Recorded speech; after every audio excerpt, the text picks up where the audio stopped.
नमस्कार दोस्तों, स्वागत है आप सभी का ब्रेकिंग राज न्यूज में। दोस्तों अभी सुप्रीम कोर्ट ने बीजेपी को तगड़ा झटका देकर आप पार्टी के मेयर को लेकर बड़ा ऐलान किया। बताया जा रहा है कि चंडीगढ़ मेयर पर सुप्रीम कोर्ट ने अपना फैसला सुना दिया है। दोस्तों सुप्रीम कोर्ट ने आप नेता कुलदीप कुमार को मेयर प्रत्याशी घोषित कर बीजेपी को करारा तमाचा मारा। दोस्तों आपको बता दें, इंडिया गठबंधन ने चंडीगढ़ में मेयर प्रत्याशी खड़ा किया था, जिस पर बहुमत के आधार पर मतदान हुआ था। और तो और आपको बता दें, कैंडिडेट कुलदीप कुमार को विजयी होना था, पर चुनाव अधिकारी ने इंडिया गठबंधन के मतों को अवैध घोषित कर अवैधानिक रूप से बीजेपी के प्रत्याशी को मेयर घोषित कर दिया था, जिस पर सुप्रीम कोर्ट ने 2 दिन की बहस के बाद बीजेपी को तगड़ा झटका दिया। ब्रेकिंग राज न्यूज के सूत्रों के हवाले से बताया जा रहा है कि चंडीगढ़ मेयर पर सुप्रीम कोर्ट ने प्रदीप कुमार को चंडीगढ़ का नया मेयर घोषित किया है। वहीं दोस्तों आपको बता दें, भाजपा ने कोर्ट को ठेंगा दिखाते हुए एक नया खेला कर दिया। कल हमने आपको बताया था कि भाजपा ने आप पार्टी के 3 पार्षदों को बीजेपी की सदस्यता दिलवाकर आप पार्टी को तोड़कर महापौर के लिए जरूरी बहुमत प्राप्त, जिसके बाद बताया जा रहा है कि कोर्ट के फैसले के बाद भी बीजेपी कोई बड़ा खेला करने वाली है। दोस्तों अभी खबर आई है कि बीजेपी को जहां झटका दिया गया, वहां आप पार्टी को महापौर पद के रूप में तोहफा दे दिया गया है। आज माननीय सुप्रीम कोर्ट का चंडीगढ़ के मेयर चुनाव में ऐतिहासिक फैसला आया है। हम सब ने देखा कि किस तरह से चंडीगढ़ के चुनाव में साफ साफ था कि 20 वोट इंडिया गठबंधन के थे, 16 वोट बीजेपी के थे। 20 में से 8 वोट किस तरह से इंडिया गठबंधन के वोट गलत तरीके से इनवैलिड डिक्लेयर कर दिए गए और इंडिया गठबंधन के कैंडिडेट कुलदीप कुमार को हारा हुआ डिक्लेयर कर दिया गया, बीजेपी के कैंडिडेट को जीता हुआ डिक्लेयर कर दिया गया। मामला जब सुप्रीम कोर्ट में गया तो सुप्रीम कोर्ट ने बहुत जल्दी सुनवाई करके और आज पूरा जो प्रोसेस भी था, किस तरह से माननीय सुप्रीम कोर्ट ने सारे बैलेट पेपर मंगाए अपने पास, बैलेट पेपर खुद देखे और आज रिजल्ट डिक्लेयर कर दिया। ये मुझे लगता है कि भारतीय इतिहास के अंदर शायद पहली बार हुआ है। हम सुप्रीम कोर्ट का बहुत शुक्रिया अदा करते हैं कि इतने कठिन समय में आज जो देश के अंदर जो हालात हैं, पूरा डिक्टेटरशिप चल रही है, जनतंत्र को कुचला जा रहा है जगह जगह, सारे इंस्टीट्यूशंस जो हैं वो एक तरह से कुचले जा रहे हैं, रौंदे जा रहे हैं। ऐसे में सुप्रीम कोर्ट का ये जो फैसला है ये बहुत मायने रखता है जनतंत्र के लिए और जनतंत्र को बचाने के लिए ये सुप्रीम कोर्ट का फैसला बहुत अहम है। इंडिया गठबंधन, इसलिए हम सुप्रीम कोर्ट का बहुत शुक्रिया अदा करते हैं। इंडिया गठबंधन की ये बहुत बड़ी जीत है, पहली जीत है, बहुत बड़ी जीत है और बहुत बड़े मायने रखती है। एक तरह से उन लोगों से छीन के लाए हम लोग ये जीत। उन लोगों ने तो चोरी कर लिया था ये चुनाव, उन लोगों ने तो वोट चोरी कर लिए थे, लेकिन हमने हार नहीं मानी। हम आखिरी समय तक लड़ते रहे, संघर्ष करते रहे और अंत में हमारी जीत हुई। तो ये पूरे देश के लिए, इंडिया गठबंधन के लिए बहुत बड़ी जीत है और बहुत बड़ा संकेत देती है देश को। जो लोग कहते हैं कि बीजेपी को हराया नहीं जा सकता, बीजेपी को हराया जा सकता है, एकता से हराया जा सकता है, अच्छी प्लानिंग और स्ट्रेटेजी से हराया जा सकता है और मेहनत से हराया जा सकता है। ये इस चुनाव के नतीजों ने साबित कर दिया। तो मैं इंडिया गठबंधन के सभी पार्टनर्स को बहुत इसके लिए बधाई देता हूँ। चंडीगढ़ के लोगों को बधाई देता हूँ, जिनको चंडीगढ़ के लोगों की एक तरह से जीत हुई। चंडीगढ़ के लोगों ने तो नतीजा यही दिया था कि भाई इंडिया गठबंधन का कैंडिडेट मेयर बनना चाहिए, लेकिन उन्होंने चोरी कर लिया चुनाव। तो एक तरह से जनता की हार हो गई थी, लेकिन अब जनता की जीत हुई है और पूरे देश की जीत हुई है। पूरे देश ने देखा कि किस तरह से बीजेपी ने ये चुनाव चोरी किया। इस चुनाव में 36 वोट थे टोटल, बीजेपी के, कांग्रेस के, आम आदमी पार्टी के, अकाली दल के 35 काउंसलर और 1 मेंबर ऑफ पार्लियामेंट, 36 वोट थे। उन 36 वोट्स की काउंटिंग में बीजेपी वालों ने 8 वोट चोरी कर लिए, 25% वोट चोरी कर लिए 36 के अंदर। सोचो, अभी कुछ दिन के बाद देश का बड़ा चुनाव होने वाला है, उसमें 90 करोड़ वोट है।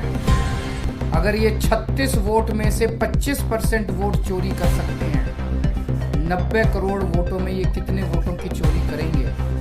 सोच के भी रूह कांप उठती है, रोंगटे खड़े हो जाते हैं। सुनते तो थे कि बीजेपी वाले गड़बड़ करते हैं, सुनते तो थे कि बीजेपी वाले बदमाशी करते हैं, वोटों की चोरी करते हैं, पर कभी कभी मन खराब थी कि चंडीगढ़ के चुनाव के वक्त सीसीटीवी कैमरे लगे हुए थे और सीसीटीवी कैमरों के अंदर इनका सारा का सारा रंगे हाथों ये लोग पकड़े गए, सारा इनका कुकर्म पकड़ा गया। इससे साफ जाहिर है कि कितने बड़े स्तर के ऊपर ये वोटों की चोरी करते हैं। अब बड़ा मसला ये है, पूरे देश को सोचना पड़ेगा कि अगर जनतंत्र नहीं बचेगा तो कुछ नहीं बचेगा।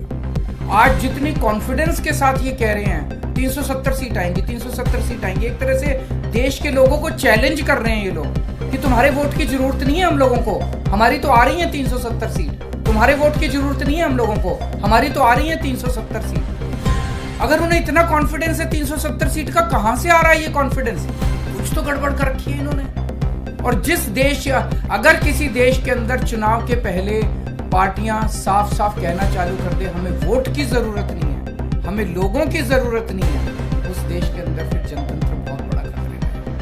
पूरे देश को मिलकर 140 करोड़ लोगों को मिलकर जनतंत्र को बचाना पड़ेगा। इससे ये भी साफ है ये लोग चुनाव जीतते नहीं हैं, ये लोग चुनाव चोरी करते हैं। आज ये पूरे प्रकरण ने, चंडीगढ़ के पूरे चुनाव ने इन लोगों को बेनकाब करके पूरे देश के अंदर बेनकाब कर दिया। दूध का दूध और पानी का पानी हो गया।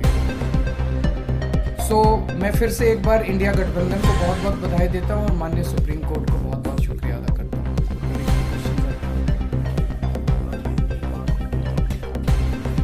वो भी एक बड़ी चीज है कि इनका पूरा षड्यंत्र क्या था, कि षड्यंत्र था कि हमारे अब पार्षदों को तोड़ेंगे।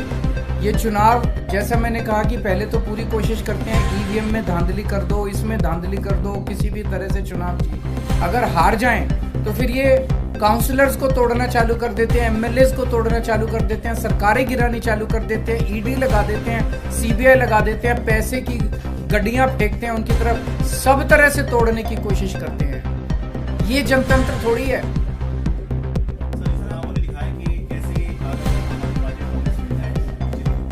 मैंने अभी यही बोला, ये मैंने बोला कि किस तरह से अगर हम सारे लोग इकट्ठे हो जाएं, इंडिया गठबंधन के इस चुनाव ने एक बहुत बड़ा मैसेज दिया है। जो लोग कहते हैं कि बीजेपी को हराया नहीं जा सकता, बीजेपी को हराया जा सकता है अगर हम संगठित हो जाएं, एक हो जाएं, स्ट्रैटेजी से काम करें और मेहनत करें, हम बीजेपी को हरा सकते हैं। हमने ये चुनाव में हरा के दिखाया। उन्हें वो स्ट्रैटेजी जीतने की स्ट्रैटेजी है, आप उसमें चिंता मत करो, उसमें जीतेंगे। अभी कई सारे राउंड्स ऑफ डिस्कशन हो चुके हैं और काफ़ी अंतिम स्टेज पे बाकी चीज़ें पहुंच चुकी हैं। बहुत जल्दी अनाउंस होगा उनके साथ गठबंधन। बाकी सारी चीज़ों पे बात हो रही है, बाकी सारे स्टेट्स में बात हो रही है और कई सारे राउंड्स ऑफ डिस्कशन हो गए हैं। काफ़ी अच्छी बातचीत चल रही है और काफ़ी एडवांस स्टेज पे है।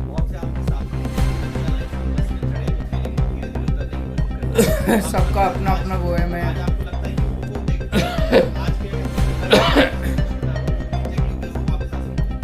जो लोग देश को बचाना चाहते हैं उन सब लोगों का इंडिया गठबंधन में स्वागत है।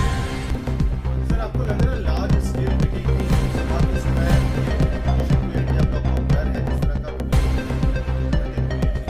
देखिए, ईवीएम को लेके बहुत प्रश्न उठते रहते हैं। जैसा मैंने बताया, इनकी मल्टीपल स्टेजेस हैं।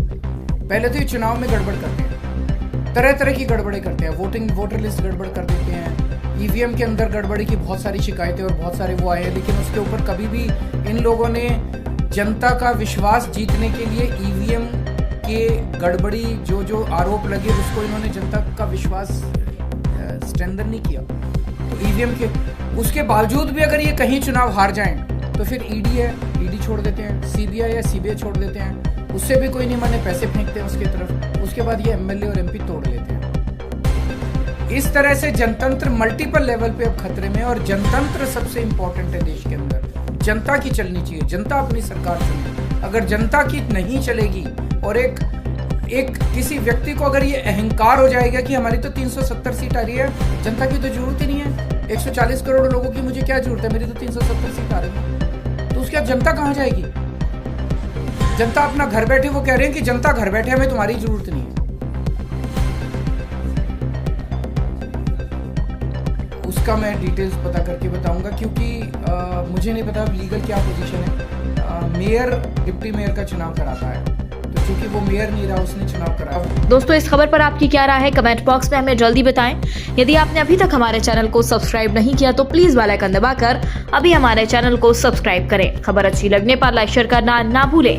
अगली ताजा खबर के साथ हम जल्दी आपके बीच हाजिर होंगे। तब तक के लिए नमस्कार, जय हिंद।